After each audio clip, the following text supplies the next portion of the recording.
आता तुम्ही सरपंच आसा भाजपाचे आसा आणि सरकार म्हणटा सरकारात जर अजून पर्यंत एसटी लोकांना रिजर्वेशन मेळना आणि तुमचो प्रयत्न आसा की ते मेळोवन घेवपाचे सो तुमचो कितें स्टँड आसा? आयज जी मिटींग जी आसली ती गोमंतक वर मराठा समाज म्हणजे एस टी समाजाची मिटींग आसली आणि खरें म्हणटे एस टी समाजान जे आज मिटींग घेवन जे म्हणणी मांडलां जे आमी 2011 आमी आंदोलन केलें तितूंतल्यान आमचे 2 जाण भुरगे शहीद जाले आनी तितूंतल्यान एक मागणी आसली की आमकां पॉलिटिकल रिजर्वेशन जाय आनी त्या हितूंतल्यान आतां खंय तरी रिजर्वेशन मेळपाचें जालां आनी तितूंतल्यान रिजर्वेशन खंय तरी मेळपाक शकना मातशें पयस वयता अशें दिसता.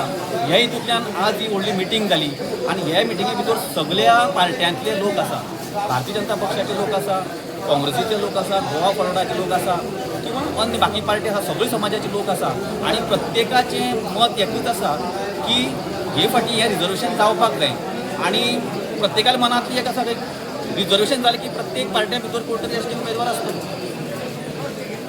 आता खंय तरी एसटी रिजर्वेशन जायना आणि फाल्यां समज सद्याचो जो आमदार आसा तो समज एक फावटी रावला आनी तुमचो एसटीचो एक कॅन्डिडेट समज रावलो जाल्यार तुमचो सपोर्ट कोणा आसतलो? सद्याक आमी भारतीय जनता पक्षान आसा. आतां कशें आसा हेजे पयलीं आमी 2 फावटी हांवें सुद्दां पार्टीचे विरुद्ध मतदान केल्लें आनी हांव पयलींसून भारतीय जनता पक्षाचो कार्यकर्तो. फक्त 2 फावटी हांवें अपक्ष मतदान केल्लें पूण आतां आमी परत भारतीय जनता पक्षा बरोबर आसा जाल्यार आमी चड करून भारतीय जनता पक्षा बरोबर आसतले. फाल्यां समज एसटीचे कॅन्डिडेट दवरलो जाल्यार तुमी सपोर्ट कोणाक करतलो? तो मागीर सगळ्या विचार करचो पडटलो कशें आसतलें तें आजून उलोवपाक शकना आमी.